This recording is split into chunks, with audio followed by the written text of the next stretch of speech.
નમસ્તે વિદ્યાર્થી મિત્રો, આ વિડીયોમાં આપણે ગણિત વિષયની અંદર બાદબાકીની મૂળભૂત ક્રિયા વિશે શીખીશું. અગાઉના વિડીયોમાં આપણે 2 અંકના સાદા અને દસકાવાળી બાદબાકીના દાખલા શીખ્યા. આ વિડીયોમાં આપણે 3 અંકની સાદી બાદબાકી શીખીશું. તો ચાલો શીખીએ. પહેલું ઉદાહરણ છે 356 - 132. તો 356માંથી 132 બાદ કરવા માટે આપણે સૌપ્રથમ એકમની સંખ્યાથી શરૂઆત કરીશું.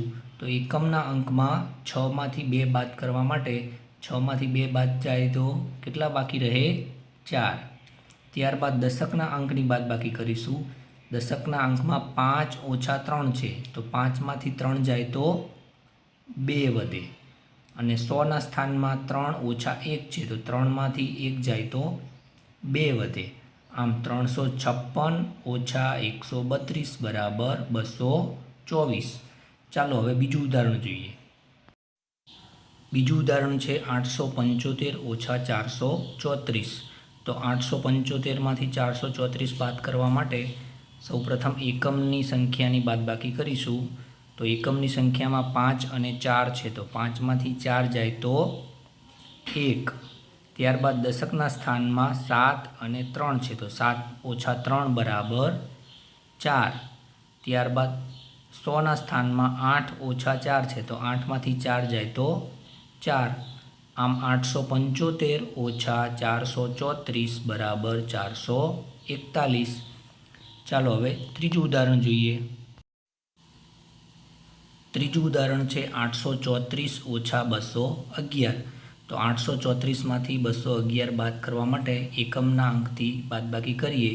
તો એકમના અંકમાં 4 - 1 છે, તો 4 - 1 બરાબર 3. ત્યારબાદ દશકના સ્થાનમાં 3 - 1 છે, તો 3માંથી 1 જાય તો 2. ત્યાર પછી 100નું સ્થાનની બાદબાકી કરીએ. તો 100ના સ્થાનમાં 8 - 2 એટલે 6. આમ 834 - 211 બરાબર 623. ચાલો હવે એના પછીનું ઉદાહરણ જોઈએ. ચોથું ઉદાહરણ છે 789 - 256. તો એકમના અંકમાં 9 - 6 છે, તો 9માંથી 6 જાય તો 3. ત્યારબાદ દશકના સ્થાનમાં 8 - 5 એટલે 3. ત્યારબાદ 100ના સ્થાનમાં 7 - 2, તો 7માંથી 2 જાય તો 5. આમ 789 - 256 બરાબર 533. હવે છેલ્લું ઉદાહરણ જોઈએ.